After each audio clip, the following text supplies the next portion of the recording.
Ladies and gentlemen, citizens, netizens, brothers and sisters, sisters, bros and bros, sisters,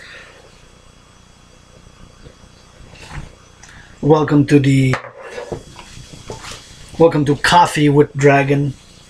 Yours truly, bro, sisters, bro, citizen of the world citizen, also known as Adrian, also known as Hana, mostly on the weekends, and full moon, and new moons. Have a sip of coffee. Enjoy to health and recovery, to life, and to good things, to world peace, prosperity, security, and freedom. Freedom. What is freedom? How do we define freedom?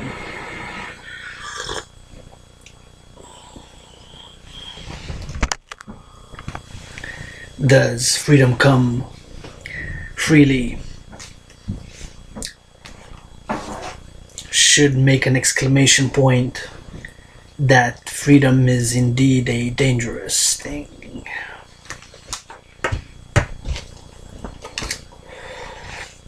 Wanted to continue the discussion where I've left off yesterday, which was of course about budgeting.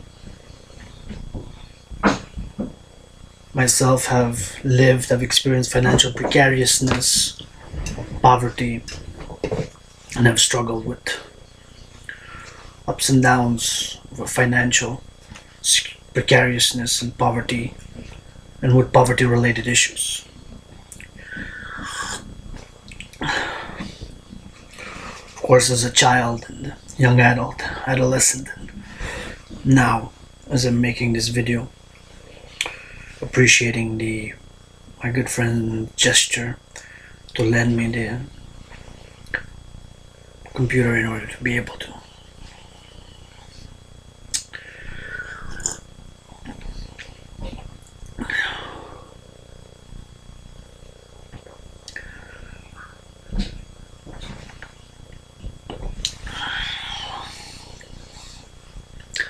I think that the most difficult things, or the most difficult part of a budget, is sticking to the budget.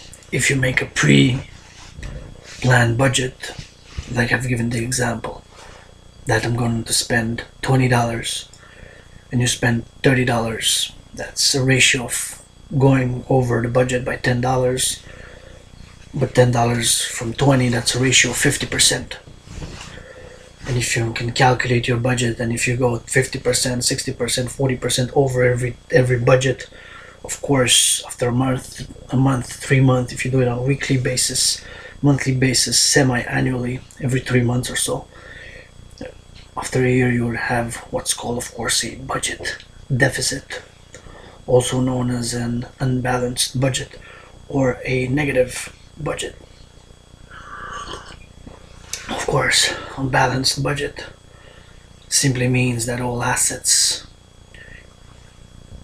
equal the liabilities, in other words, or for us citizens, or if you're in a business, of course, it's applicable to individuals, municipalities, states, and even internationally. And so if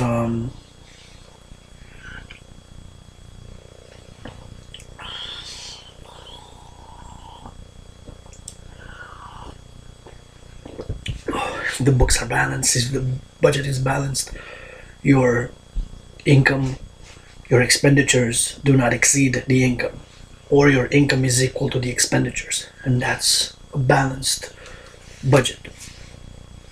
A surplus means that you exceed, of course, you have a plus in the budget. You had a budget of 100, you spent 80, you're in a surplus, or you have an additional income from you sold more than you thought you would sell, or you worked extra 5 or 10 hours that week compared to what you usually work, and that's in excess. Or You live in a financially precarious situation. You're helped by the government. Social assistance is called here in Montreal, North America, welfare. Thus, there's perhaps an increase of 10, 15, 25 per month starting March 1st, let's say, which is in 2 days from now. Then that's increasing your budget compared to in terms of the income, in terms of what the income is. If you work more or you have demanded a raise, and March 1st you get a raise of 50 cents. 50 cents every hour. Of course, 40 hours is $20 a week. If you work 40 hours, 50-cent increase. 20 times 4 is 80. Right? So $80 additional income every month. It could be 80, 100, 50, 40, whatever the number is. That is an increase in the revenue, in the budget. Right? So, if last year you've exceeded by, let's say you've overspent by a few thousand, you might be able to rebalance the budget. So there's always a way to rebalancing the budgets or balancing the budget again. Let's say last week you overspent by 100. You have an overdraft protection at the bank. Hopefully you do. If not, there's a lot of penalties. $20, $30, $40 even for going under if you don't have that monthly fee that you pay, which is, in my opinion, worth it. You can disagree and let me know how come and why to pay $44 a month, which is 40 times 12 is 48, so about $48 per annum annually. Thus you're protected to go to go overdraft, to go below zero, that is in the minus, for 200, 300, 400, 500 or 1,000, whatever the amount that you can go under, and you're protected. The overdraft protection. Different banks and financial institutions have different arrangements and so on and so forth. However, the principle is, of course, that you do not pay and you're not penalized every time. If every month you go under because you have a direct payment or direct income and rent and bills and direct, and you go under every time, you would of course pay each and every time a fee to the bank in excess if you wouldn't have that protection, and you could lose in a year hundreds of dollars, as have known stories of people losing because of that. Hundreds of dollars, 300, 400, right, 250.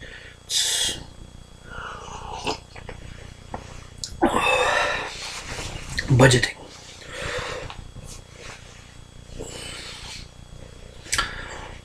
I've noticed myself as a very stringent budget, of course, at the moment, living in a financially precarious situation that sometimes do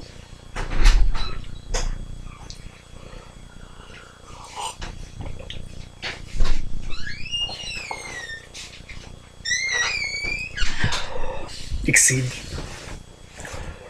and sometimes do not, and sometimes is even below, so it tends to balance, terms to even out. Short term, mid-term, or longer term. Longer term could be, of course, 3 months, because nowadays short term can be a week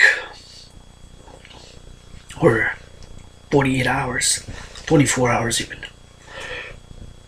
Short term could actually be a day, 2 days, 48 hours. Mid term could be between a week and a month, and longer term could be 3 months and a year, 7 years.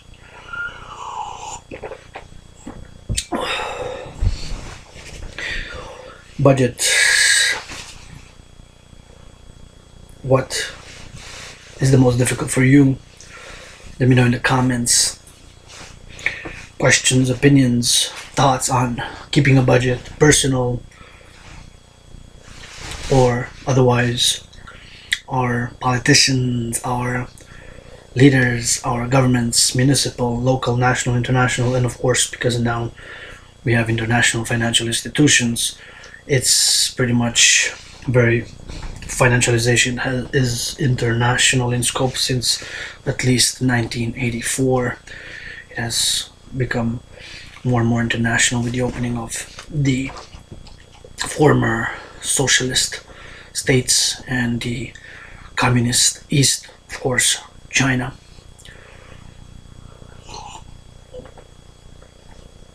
And their integration in the international financial system. Via trade, of course, since 1984, it's been incremental, an increase. And of course, since 1984 as well, it's been a growing economic inequality, which has to be addressed, and not only addressed, but redressed in a proper way. And sometimes thinking of solutions outside of the box. Myself have written some theory about it.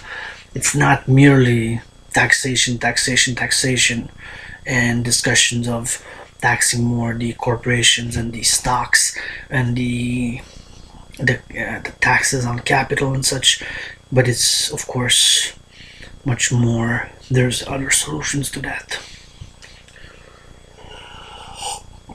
One of my opinions is that food security. We have to have food secured for all citizens, and that would be a great alleviate poverty and financial precariousness greatly. Now, want to leave on a last note.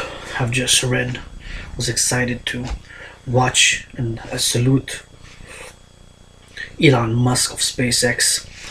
I've watched an hour about the launch of the Falcon 9 rocket, which carried the paz, which means peace in Spanish, a Spanish satellite, and the other two smaller satellites, which were called mini sat or something of that nature, 2A and 2B, which are projected to be a demonstration for the upcoming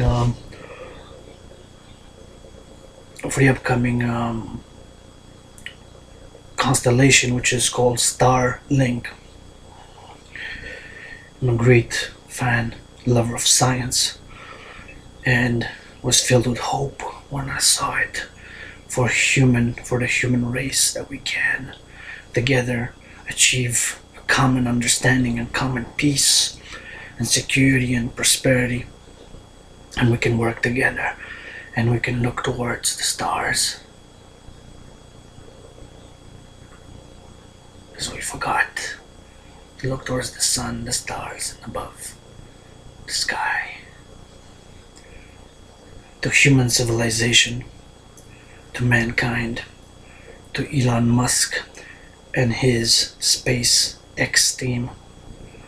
This coffee with Dragon is dedicated to fighting poverty, to balancing budgets individually as a citizen and as a citizen of the world, as nationally and with nations, with nation states, and of course globally and universally, and to Elon Musk and his team, and to world peace, understanding, and the magical ingredient of love.